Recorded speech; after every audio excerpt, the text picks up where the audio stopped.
Olá pessoal, tudo bem com vocês? Bem-vindos à nossa aula de recursos. Hoje a gente vai começar a conversar especificamente sobre os recursos em espécie. Mas antes da gente falar dos 9 recursos que nós temos dentro do nosso Código de Processo Civil, eu te convido a compreender um pouquinho mais sobre as etapas de um recurso. Então, todo recurso, ele vai passar pelo menos por 2 etapas. A primeira etapa é chamado de exame de admissibilidade ou juízo de admissibilidade recursal e a segunda etapa é o exame de mérito ou juízo de mérito. O que é isso? Quando você interpõe um recurso, seja ele uma apelação, um agravo de instrumento, um recurso especial, a primeira coisa que o órgão julgador vai fazer é analisar se ele preenche os requisitos processuais.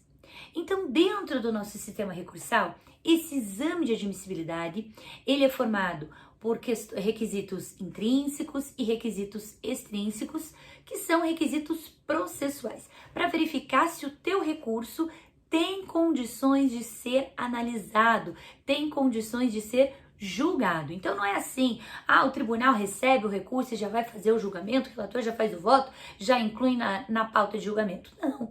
Primeiro é feito o exame de admissibilidade. E no que consiste esse exame de admissibilidade?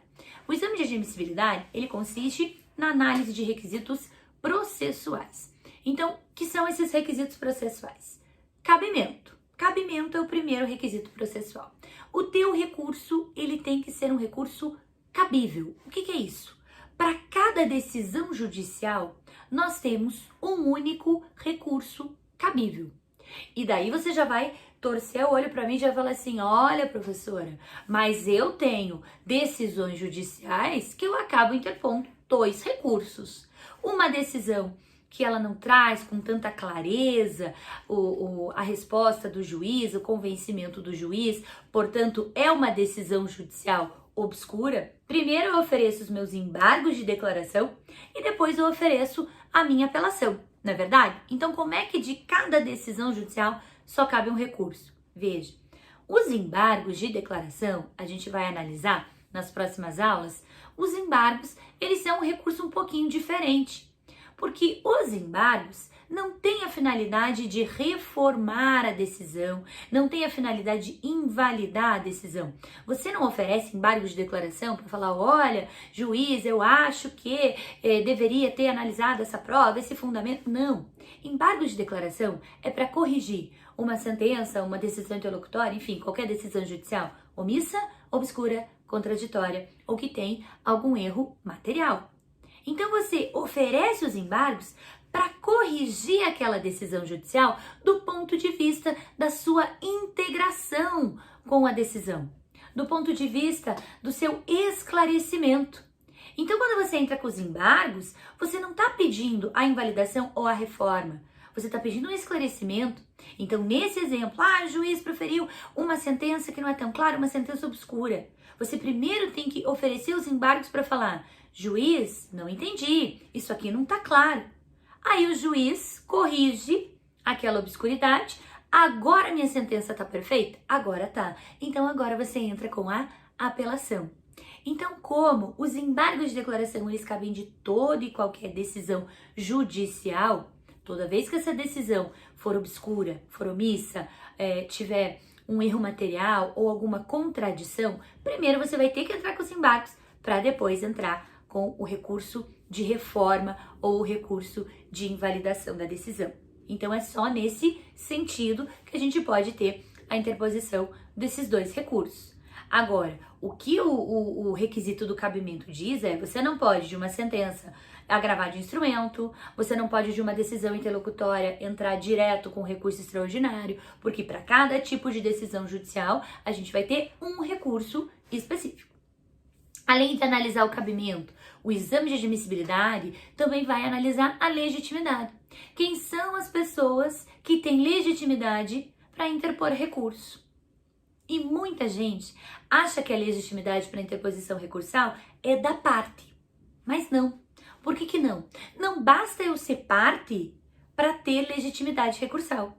eu tenho que ser uma parte sucumbente, alguém que perdeu total ou parcialmente a demanda. Porque se eu não sou parte sucumbente, eu não tenho legitimidade. Então a parte vencida é legítima para interpor recurso. O Ministério Público, nas hipóteses do artigo 178, que são as hipóteses de intervenção do Ministério Público, é parte legítima, e também o terceiro prejudicado é parte legítima para interpor recurso. Então também se analisa essa legitimidade. Se analisa também o interesse recursal. O interesse recursal é a situação de você ter necessidade de provocar o Poder Judiciário, mais uma vez, né, que você já provocou ali em primeiro grau, de provocar o Poder Judiciário para rediscutir aquela situação. Então, o teu interesse significa eu sou parte vencida, eu sofri sucumbência total ou parcial, portanto eu quero a reforma, portanto eu quero a invalidação daquela decisão. Além do interesse, também é analisado no exame de admissibilidade a chamada regularidade formal. O que é regularidade formal? Identificar se o teu recurso preenche todos os requisitos formais da lei. Então, muito embora o Código de Processo Civil ele não traga um modelo específico de recurso, mas esse modelinho você encontra no meu material, esse modelinho você encontra aí nos meus arquivos em PDF, muito embora ele não traga esse modelo, ele traz algumas situações, alguns elementos, alguns requisitos de documentos que são necessários à juntada, de folha de rosto, o que tem que incluir, o que não tem que incluir. Então, todo recurso deve seguir uma regularidade formal, uma regularidade prevista na legislação. Além disso, o exame de admissibilidade também analisa o preparo. O que é o preparo? O preparo é o recolhimento das custas recursais.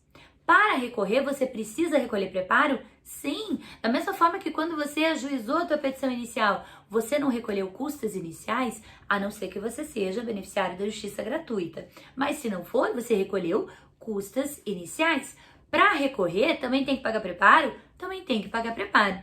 E esse preparo, pelo princípio da primazia do julgamento do mérito, ele vem no Código de Processo Civil de 2015 com uma situação muito importante. Porque, veja, o preparo é a necessidade que você tem de comprovar que foi feito o pagamento para o recurso. Todos os recursos dependem de preparo? Não. Embargo de declaração, agravo interno e agravo dentro do recurso especial e dentro do recurso extraordinário não tem preparo, mas os outros têm preparo.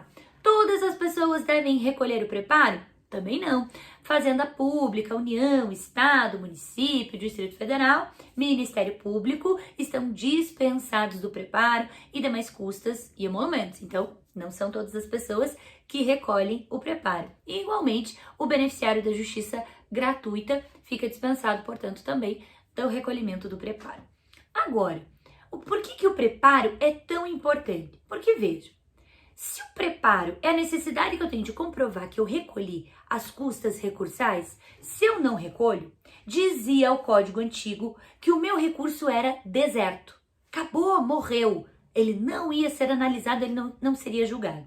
Mas pelo princípio da primazia do julgamento do mérito, o Código do Processo Civil de 2015, ele diz o seguinte: se você não recolher o preparo, o relator, ao fazer o exame de admissibilidade do teu recurso, ele tem que te intimar e oportunizar a você o recolhimento em dobro. Então, na ausência de preparo, eu intimo a parte contrária para ela recolher em dobro. Recolheu em dobro, perfeito, passei no requisito. Se eu recolhi o preparo, mas eu recolhi de forma insuficiente, eu tinha que recolher R$300 de preparo e recolhi só 250, por exemplo. O relator, da mesma forma, tem que me intimar para que eu complemente, portanto, para que eu pague esses 50 que estão faltando. Então, o meu recurso, ele não vai ser declarado deserto de plano.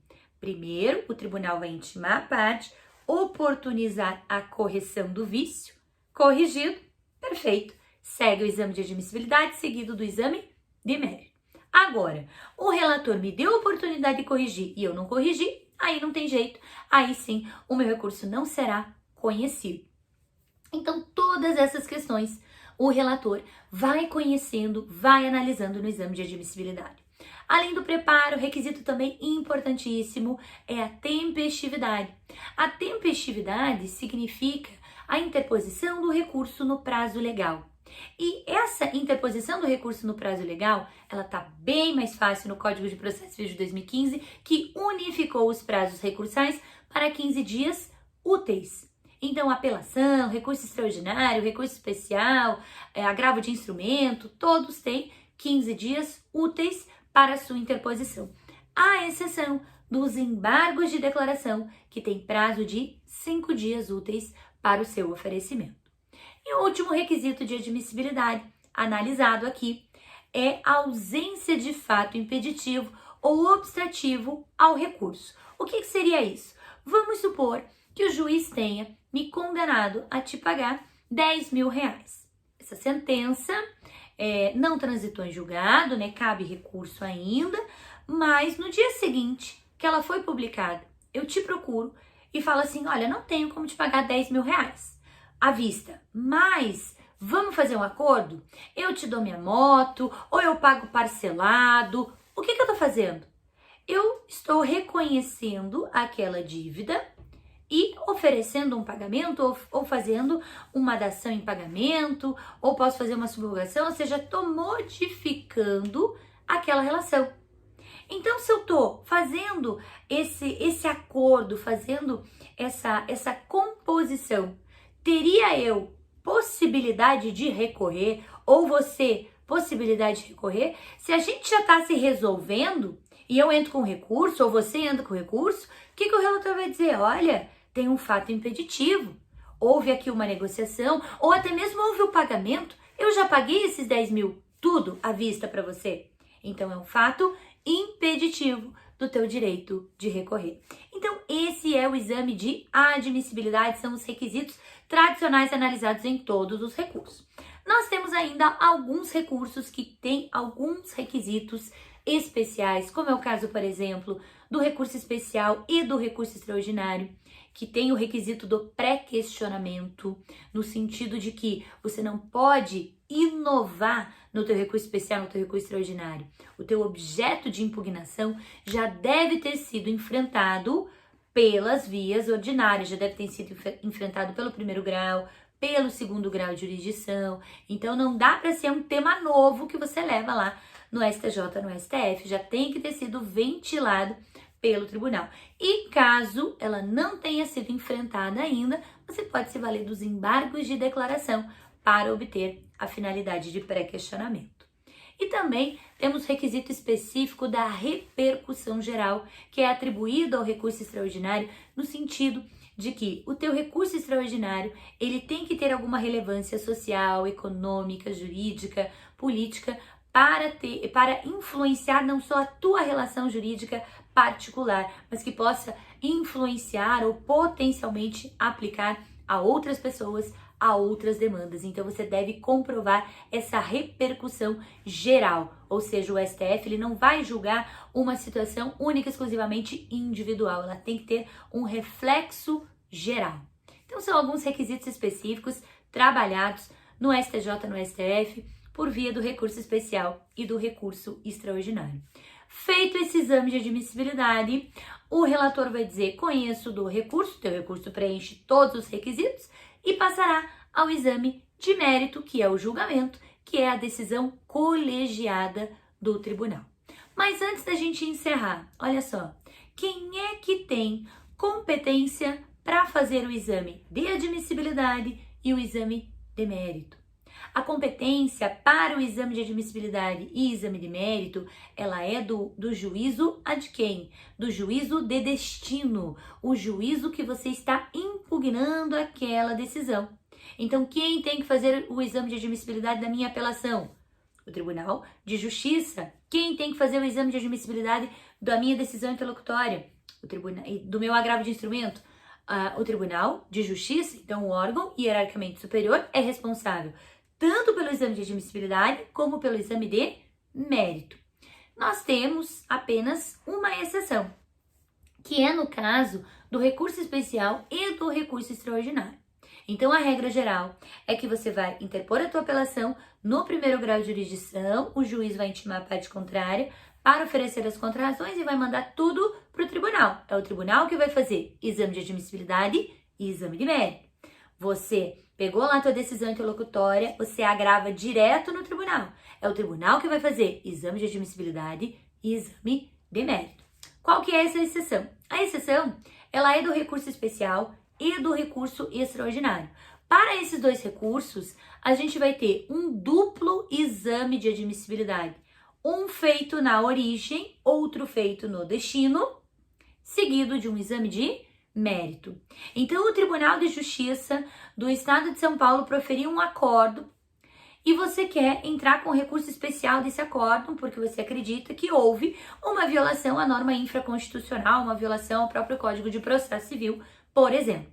Você vai interpor o teu recurso especial onde? No Tribunal de São Paulo. O Tribunal de São Paulo, juízo ACO, órgão de origem, vai fazer o primeiro exame de admissibilidade. Vai analisar cabimento, legitimidade, preparo, tempestividade, regularidade formal, ausência de fato impeditivo, interesse recursal, todos os requisitos, o pré-questionamento também, que é o requisito específico, vai fazer análise de todos esses requisitos. Se passar em todos eles, conhece do recurso e manda para o STJ. Chegando no STJ, teu recurso especial vai ser exercido um segundo exame de admissibilidade, então vai analisar todos esses exames novamente, e o exame de admissibilidade feito pela origem não vincula o exame de admissibilidade do destino, e a partir desse exame de admissibilidade, se realmente preencher todos os requisitos, será proferida a decisão colegiada, o julgamento de mérito do teu recurso especial. Então, essa é a regra de quem exerce exame de admissibilidade e exame de mérito. Para todos os outros recursos, que não seja recurso especial e recurso extraordinário, é um único exame de admissibilidade, um único exame de mérito, todos feitos no órgão de destino. Para o recurso especial e para o extraordinário, um duplo exame de admissibilidade, um na origem, outro no destino, seguido lá do destino do exame de mérito. E eu espero então vocês na nossa próxima aula para a gente conversar mais sobre recursos em espécie.